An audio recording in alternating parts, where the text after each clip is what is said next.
రాజకీయ విశ్లేషకుల నుంచి కానీ సామాన్యుల నుంచి కానీ ఎటు చూసుకున్నా కూడా తెలంగాణలో ది మోస్ట్ కాన్సన్ట్రేషన్ ఉన్నటువంటి సీట్స్లో మహబూబ్ నగర్ ఒకటి. రాబోయే ఎన్నికల్లో డీకే అరుణ గెలుస్తారా, వంశీచంద్ర రెడ్డి గెలుస్తారా అని చూడటం లేదు.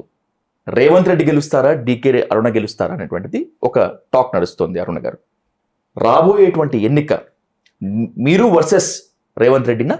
అక్కడ రేవంత్ రెడ్డి వర్సెస్ నేను కాదు, ఇది జాతీయ స్థాయిలో పార్లమెంట్ ఎన్నికలు, ఇవి రాష్ట్రం ఎన్నికలు కాదు.